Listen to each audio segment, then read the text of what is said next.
Senhoras e senhores, boa noite mais uma vez. Início de feriado, Corpus Christi. Vamos enforcar aí a sexta-feira, sábado e domingo, descanso, bons 4 dias. Eu demorei um pouco para fazer essa postagem porque eu me atarefei demais e eu queria deixar um dia bem descansado para poder fazer essa postagem. Tanto é que eu estou fazendo essa postagem muito mais cedo do que de comum, então vai dar tempo que eu possa editar e trazer um pouco da minha história para vocês, tá? O episódio de hoje se chama O Fim da Primeira Era, tá? Parece que é estranho ou não, mas eu não sou muito materialista, embora eu tenha muitas coisas. Se fosse necessário me desfazer disso aqui, eu me desfaria sem muitas tristezas, mas as coisas que estão comigo tem um significado e eu gosto de datá-las, eu gosto de guardar informações relacionadas a elas. E hoje o meu cenário, que nunca muda, mas hoje teve uma pequena alteração, é especial, tem história nela. E é o que eu vou falar hoje para vocês. Então vamos para a postagem. Há 4 dias atrás, eu resolvi colocar um ponto final na minha história e resolvi guardar o meu capacete. Não é o fim da minha viagem, não é o meu fim no motociclismo ou andar de moto. Na verdade, eu resolvi cumprir o prazo de validade do meu capacete. Só que não é à toa, tá? Mas não se assuste. Eu só guardei o meu capacete, um dos meus vários capacetes que eu tive durante a minha história, já que eu os guardo por causa de um significado maior. Mas antes que eu comece a devagar sobre ele, eu queria fazer uma rápida retrospectiva até que você compreenda o significado de cada um deles. Bom, tudo começou quando eu me mudei para a cidade de Mantena e o meu pai, com medo de que eu e meu irmão fizéssemos uma merda automobilística, vendeu a CG laranja 125 que ele tinha, igual essa aí. E com isso, infelizmente, iniciou-se um gigantesco hiato motociclístico para mim. Eu digo infelizmente porque é uma pena que eu não tenha andado de moto durante a infância muito. Entretanto, eu não penso que é 100% infeliz. Eu posso ter sido livrado de algum acidente muito grave diante da minha imprudência quando eu era criança. Mas a história não dá ponto sem nó, é óbvio. A moto foi e o capacete ficou. Meu pai tinha um capacete, meu pai tinha 2 capacetes, né? O dele e da minha mãe. Mas o capacete dele era muito especial, parecia um ovo, era branco, não tinha nenhuma fita refletiva, a fivela de amarrar embaixo é igual aquelas de mochila que você passa e volta, né? Aquela presilha de plástico moderna, não tinha selo do Imetro, tá? Depois de um tempo ele começou a riscar todinho, porque o meu pai e minha mãe tomaram uma chuva de granizo uma vez de moto. Uma outra coisa legal também que rolou é que ele já estava todo sem as borrachas em volta, mas isso não impediu daquele capacete ser um grande símbolo de continuação para mim com motos, né? Eu desfilei várias vezes 7 de setembro com ele, eu devia ter algumas fotos de infância com ele, mas infelizmente eu não tenho aqui, só tenho essa que apareceu para vocês agora aí. Mas é um capacete que marcou a história. Depois de um tempo eu descobri que ele era da marca Bell, que é uma marca muito muito conceituada pela galera old school que anda de moto mesmo e por aí vai. Bom, o tempo passou e então eu comecei a fazer trilha de bike, né? Para quem conhece e Mantena sabia que eu já sempre fiz trilha de bike. Eu ganhei algumas camisetas da Fox de trilha, então eu tinha um uniforme tipicamente amarelo. E aí eu comprei um capacete de bike amarelo mesmo, coquinho, e eu era muito mais cabeçudo do que eu sou hoje, era mais desproporcional. Então ele ficava o topo do coquinho. E eu não considero ele um capacete na minha história com os capacetes. Porém, como ele fez parte da minha vida, eu não posso sequer descartá-lo, não posso apenas deixá-lo de fora. Fez parte, mas eu não considero. Bem, depois de um tempo eu comecei a trabalhar e coloquei na minha cabeça que eu queria comprar uma moto de trilha, uma DTzona 180 ou uma 200, mais para me fazer aquelas viagens off-road, né? Eu não conseguiria nunca comprar uma moto nova porque eu não tinha dinheiro e eu sabia que o gasto era muito grande, eu não podia me enfiar em trilha e tal, era mais para passeio mesmo, dessa forma. Resultado, enquanto eu não comprava a moto, eu encontrei um capacete de downhill que parecia aqueles capacetes de trilha, como você está vendo na foto agora aí, E eu comprei ele com o seguinte intuito: eu vou fazer desse capacete a minha âncora dos sonhos, tá? É um conceito pessoal que eu tenho. O que é a âncora dos sonhos? É quando você quer alguma coisa, você vai comprar um produto de, obviamente, preço mais baixo, de maior facilidade, que represente aquilo para você. Para toda vez que você olhar aquilo, você vai falar: eu ainda vou usar isso com o meu sonho. No caso do capacete, ser parecido um capacete de trilha. E obviamente ele era amarelo por causa da cor do meu uniforme. Para quem não sabe, eu já fiz enduro tanto de bike quanto até de cavalo. Eu participei de uma bateria de enduro equestre durante 2 anos. Bom, nesse ínterim, né, foi adicionado algumas ideias à minha âncora dos sonhos, que foram engavetando. Quando eu era criança, tinha um show de Wheeling que tinha na cidade, de Wheeling, né, que era o estilo livre, força e ação. Porque minha cidade tem uma loja da Honda e ela apoia muito os caras que mexem com trilha, né, o terreno acidentado, o lançamento da CRF, aquela conversa toda. E aí, cara, eles chamaram esse estilo livre, força e ação, que também era patrocinado por eles.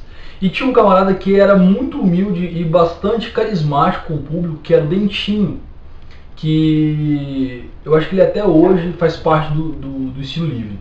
E ele tinha um capacete com essas pontas, né, no capacete, esses spikes. E passou um tempo, ele foi em Eliana, no programa da Eliana, quando era público infantil, e ele ensinou a fazer. Então eu peguei todo o esquema, toda a receita e guardei. Falei: ainda vou misturar esse capacete de trilha com esses spikes.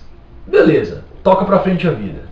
O tempo passou e eu desisti de comprar ADT, porque eu tinha entrado na faculdade e eu tinha que gastar minha grana inteira com pagar a mensalidade da faculdade e pagar o ônibus da faculdade, que eram 130 km de ida e 130 km de volta.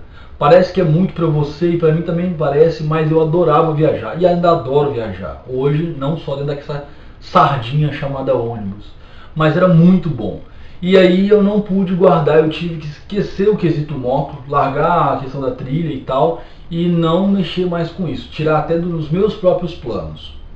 Mas a Univale, que é a faculdade que eu me formei em Governador Valadares, resolveu sortear uma moto da Dafra de 50 ou 100 cilindradas, eu não me lembro direito.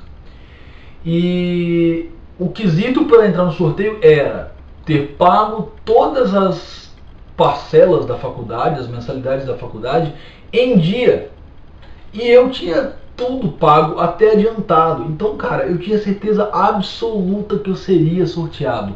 Imagina uma pessoa que está esperando só para ir buscar o prêmio, porque é dela. Então, era meu. Eu tinha certeza absoluta, eu não dormia até o dia do sorteio. Um sorteio que nem eu ia ficar sabendo quando foi, como foi. Eu sabia que meu nome ia sair, eu iria buscar. E era perto da época de eu me formar, em julho de 2009. Infelizmente, eu não fui sorteado. Mas... lembrando, a moto tinha o mesmo modelo da moto do meu pai. Então, era uma forma de eu acabar com o hiato em grande estilo. Em julho, eu me formei e comecei a encher a cabeça do meu pai de que eu queria comprar uma moto custom, porque eu sabia que a Dafra, a Kazinski, as novas marcas de fora estavam produzindo motos modelo custom de baixa cilindrada. Eu já estava começando a modelar o meu gosto mais refinado por moto, e não só pela estrada, não só pela viagem. E eu falei: cara, eu quero comprar essa moto e tal. E ele começou a me ajudar a escolher, ver valores, tabelas, cotações e tal. Infelizmente na minha cidade não deu para comprar, mas eu fui comprar na cidade de Governador Valadares, que é onde mesmo eu me formei. Lá, o vendedor me atendeu com toda alegria, com toda atenção, aquela conversa toda e tal, e me prometeu, cara, eu achei sair ganhando 2 capacetes da concessionária. Que maravilha! Eu tinha ido com uma ex-namorada minha, então era um capacete número 60 para mim, ou 58 para ela, ou 58 para mim, 56 para ela, eu não sei. A grande questão é que eu fechei o financiamento da moto, que é a maior cagada que você possa fazer com uma compra de uma moto. Véi, não faz isso. E eu recebi depois de alguns dias a minha moto lá em casa com os 2 capacetes e tal. Bom, um capacete veio comigo para Anápolis, o maior, nem o capacete menor, nem a namorada continuou comigo, e o capacete menor está na casa do meu irmão, alguma coisa assim, mas nem sei se ele existe, se ele já vendeu. Mas o capacete maior está comigo e está até emprestado com um amigo meu, o Caio. Eu não considero aquele capacete como também meu, ou que faça parte da minha cronologia, porque era um capacete normal, cara. É esse capacete da foto aqui, ó. Era um capacete normal, velho. Era um capacete de lente, preto, com a marca e tal, da DAFRA, aquela conversa toda. E não era o que eu queria. Então, cara, foi no mês de setembro que eu resolvi falar, velho, eu vou comprar um capacete pra mim diferente. Eu vi que a galera, todos os caras são motociclistas, que tem motos custom, aqui no Brasil não pode usar o coquinho, os caras começam a usar capacete fechado. Não pode um, não pode o outro. Então como se faz um custom com um capacete que não pode ser coquinho? Falei, cara, eu vou comprar um capacete de trilha, velho. E aí eu comprei o capacete de trilha e comprei também a lente de trilha, e aí eu fiz os chifrinhos. E é esse capacete aqui. Esse capacete aqui foi o meu primeiro capacete. Até hoje a lente é a mesma, quebrada, as mesmas coisas. Esse capacete tem uma grande história comigo. Se ele falasse, eu teria que ser muito amigo dele e pedir muito segredo. Porque a gente já viu muita coisa. E então foi em setembro de 2009, quando eu fui para o GV Motofest, eu resolvi comprá-lo e customizá-lo assim. E o capacete downhill, Renê, o amarelo? Bom, infelizmente eu dei a bobeira de ter o coração mole e dar de presente para um ciclista que estava atravessando todo o país. Renê, mas qual é o problema nisso? Você fez o que era certo. Entre aspas, esse filho da puta estava dando calote em todo mundo nas cidades onde ele passou. O pessoal sabe o nome dele é Carlos. E ele anda de bike, ele não tem daqui pra cá de dente, e eu duvido que tenha sido um capote de bike. E se eu encontrar esse camarada de novo, ele vai ter que me devolver um capacete. Eu acabei, na época a gente não sabia nada disso, o cara falou que estava passando, precisava de ajuda e tal, ele ficou na casa de um amigo meu uma semana, e a gente falou, velho, então leva esse capacete, leva um par de luva, a gente presenteou o cara e ele foi embora. Então, paciência, foi embora, o importante é o que ficou na minha mente, igual eu falei, meu desapego ao material é um pouco maior que das pessoas, embora eu seja bastante materialista, eu não sou tão apegado quanto pareço. Então, velho, esse capacete de 2009, né, setembro, outubro de 2009 para maio de 2013, findou o seu ano de vencimento. Para quem não sabe, o Inmetro diz que cada capacete tem 4 anos de validade. Esse que eu comprei, ele já tinha um ano dele gasto. Então eu estou dando um ano a mais para ele nesse caso. E aí eu substituí. Como eu substituiria esse capacete? Por um outro capacete no ano de 2012. Que foi esse capacete aqui. Naquela época, esse capacete aqui eu usava para tudo. Eu viajava com ele, eu usava dentro da rua. Aí o que eu fiz? Eu comprei esse capacete, mandei fazer os spikes de fibra de vidro. Para quem nunca me perguntou, aqueles de lá são de plástico, esses aqui são de fibra de vidro. Eu usei de forma incoerente esse de fibra de vidro na estrada. Não recomendo que vocês façam isso, porque se você está dentro desse capacete e toma um tombo e cai com a cabeça de lado, se ele pegar numa ponta alguma coisa, acontece isso. E aí você fratura a coluna, o pescoço. O de lá era de papel. E aí eu mandei fazer então os spikes de fibra de vidro. O cara fez muito grande, como mostra na foto aí. Eu cortei, completei, coloquei durepox, pintei de prata. Ganhei esses dentes aqui, ó, de uma pessoa que comprou pra mim lá na 25 de março. Fiz todo o focinho de durepox, né? Mas eu parecia com um lobo mesmo. Eu tava nessa vibe e continuo, mas achei muito legal, resolvi fazer mesmo. E aí fiquei com ele como principal. Esse era para viagem, porque não precisava mais de lente, né? Porque ele já vinha com a própria lente. E o de lá eu utilizava para rua. O de lá eu já aposentei. Então eu substituí esse daqui, eu desci esse que era da estrada para rua. Então vocês vão me encontrar com esse aqui na rua de vez em quando, não se assustem. E passei a utilizar este aqui. Não se assustem, jovens, esse aqui é autorizado, tá? Além de ter o selo do Inmetro, ele tem os refletores. Esse óculos é permitido e eu uso uma bandana aqui de baixo. Renê, se você cair de cara a 90 por hora, o que vai acontecer? Eu vou morrer. Bom, Renê, E se você cair com esse capacete, eu espero bater de lado, onde ele está protegendo, tá? A grande jogada aqui é para ter vento no rosto mesmo, e se é permitido pela lei, a lei é obrigada a me amparar caso eu caia com ele, tá? Não tem problema. E aí rola essa jogada. Eu sou muito novo no ramo do motociclismo, no reino do motociclismo, mas de 2009 para 2013 já aconteceu muita coisa legal. Aconteceram umas merdas, aconteceram algumas coisas tristes, infelizmente, mas o que eu tenho de alegria de acumular com o motociclismo e com as minhas histórias com moto, capacete, amizades, colete, por aí vai, é incomensuravelmente maior do que as tristezas que eu já passei. Então, eu queria compartilhar isso com vocês.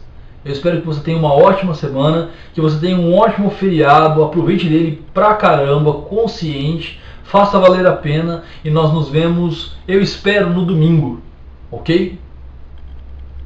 Um abraço.